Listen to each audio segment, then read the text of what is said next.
We're gonna go through these awards. I have them already here right now. So I'm gonna start off, right? I'm gonna start off with my coach of the year, right? Coach of the year. This is the coach that has played. That not said played. I'm an idiot. This is the coach that has coached his team, has brought out the most out of his players, has put them in the right position to succeed, man.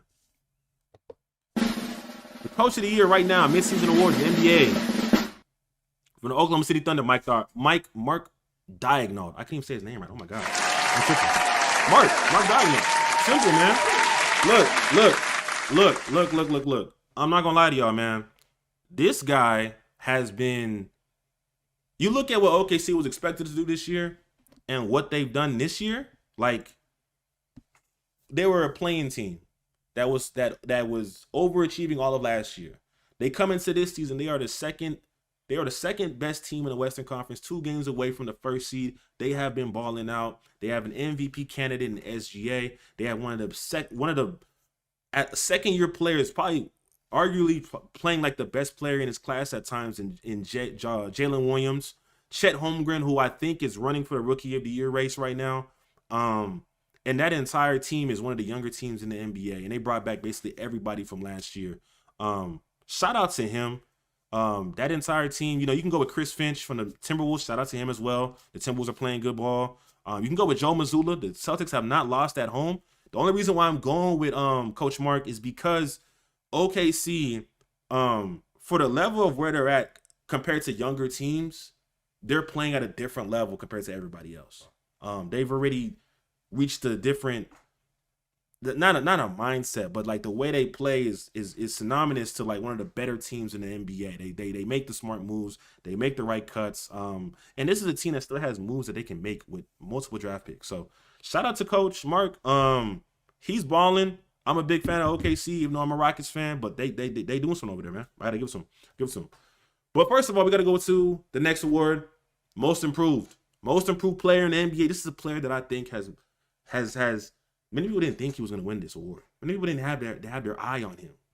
They have their eye on him. They didn't believe in him. My most improved player right now in the midseason.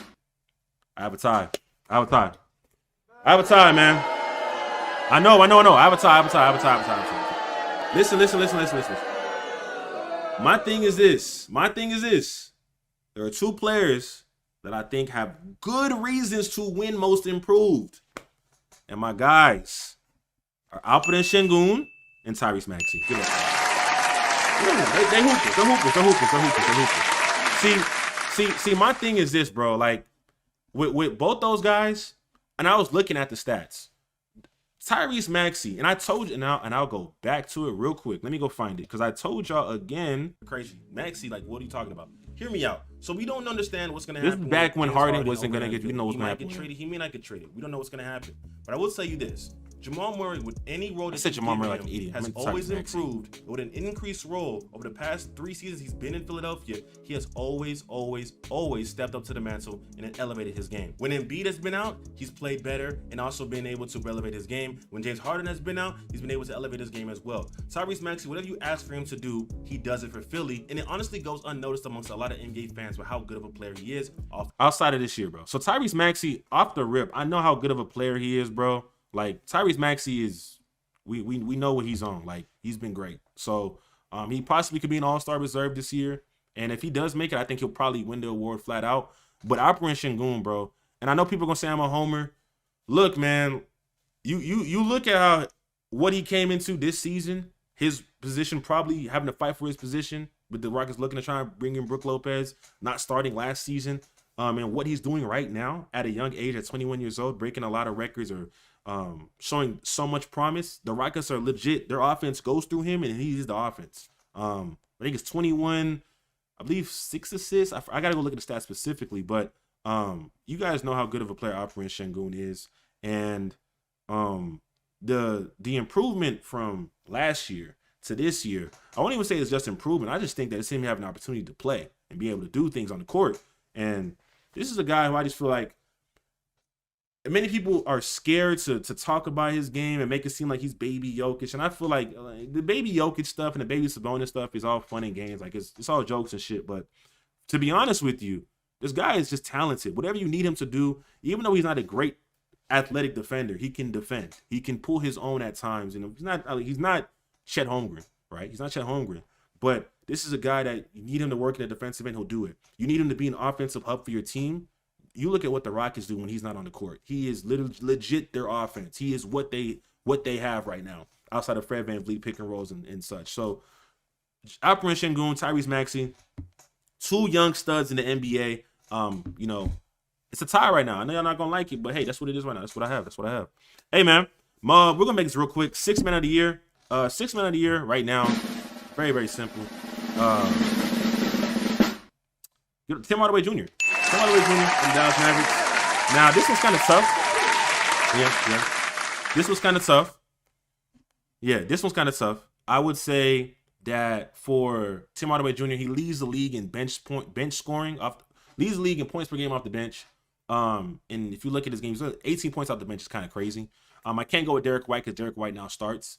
You have different players like Malik Monk and Bogdan Bogdanovic, and there's a lot of different players who could take the mantle once, this is the first half of the season, so we can see what happens and what changes. But look, that's right now I got Tim Hardaway Jr. You can probably debate with me in the comments, let me know, but that's pretty simple. Let's get to some real shit real quick. Rookie of the year. The rookie right now. We've had a lot of talks about who's a rookie of the year. A lot of rookies have been showing me some promise. So there's some guys here. My rookie of the year, midway through the season, Victor Wembanyama. Yes, sir. Victor Wembanyama. Shout out to him. Victor Wembanyama. I'm not gonna lie. At one point in the season, it did look kind of shaky. Like Chet was gonna take this thing. Chet was going crazy on the defensive end, was efficient on offense. But I'm not gonna lie to you. Victor Wembanyama is just an anomaly. I don't know what happened over the last few weeks, but this guy, even though the Spurs are losing games, this man Victor Wembanyama is tough, bro. He is insanely tough. He's probably gonna make a defensive team. He's most likely going to be a player that right now I think he leads the league in blocks. And I know, look, you got guys like Chet Holmgren, Jamie Jaquez. I forgot how to say it.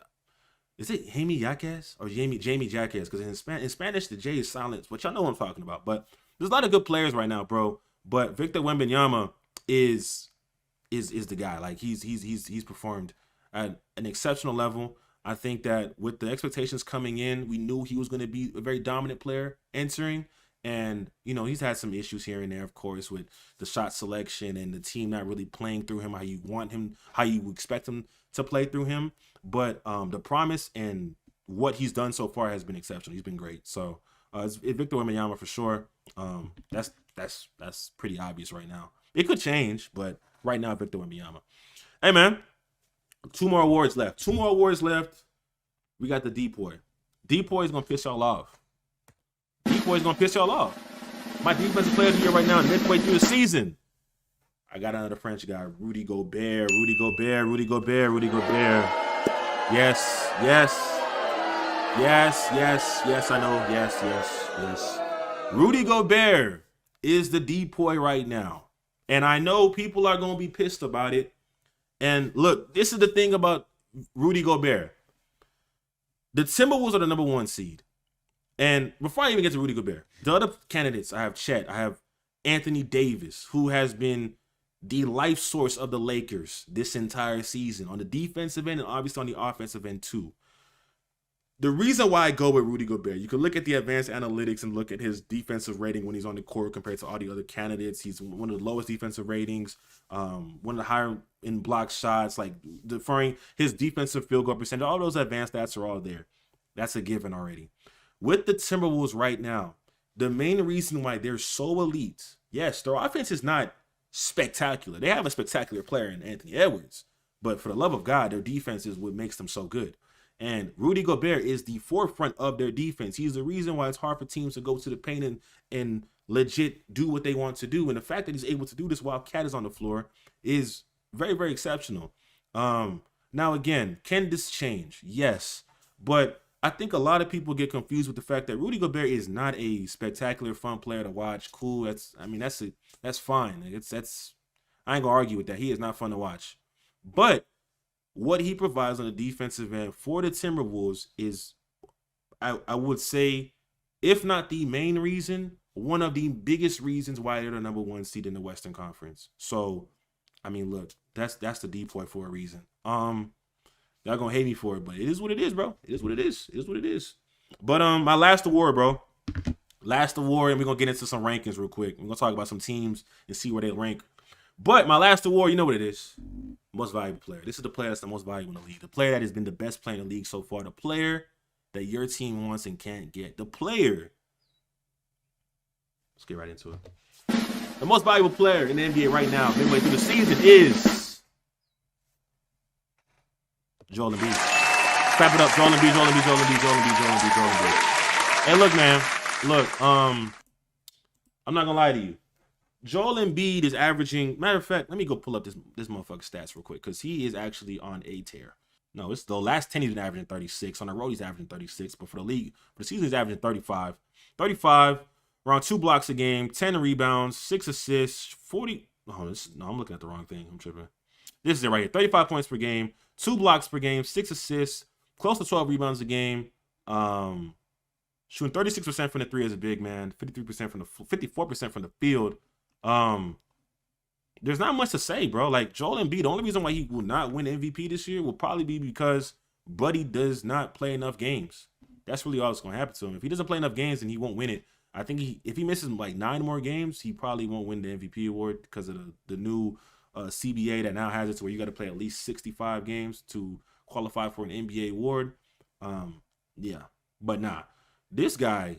I mean, when it comes to Embiid, we know what it is. Embiid is like, he reminds me of Dak Prescott. For those of y'all watching NFL games, like y'all know who Dak Prescott is. We already know that you are that type of guy in the regular season. You can do some stuff in the regular season. You can do some damage. Now we want to see you hoop in the playoffs. And I don't want to take away from what he's doing in the regular season because that's not fair to Embiid. Because if he's not playing like this, the Sixers are losing games, right? And he's playing at an exceptional level as a big man, and as a scorer. So credit to him. But we already know that keep this up. I want to see this continuously. I want to see this continue because he's that talented. But again, those months of April, months of May, months of June, or if you want to see you playing, he's got to keep this up. He legit has to keep this up. You said Aaron Rodgers without the champion. That's actually solid too. Because A-Rod would get to the playoffs, but then again, A-Rod had a bad defense most of the time though. I see what you're saying with the analogy, but to be honest with you, we know what we need to see from Embiid.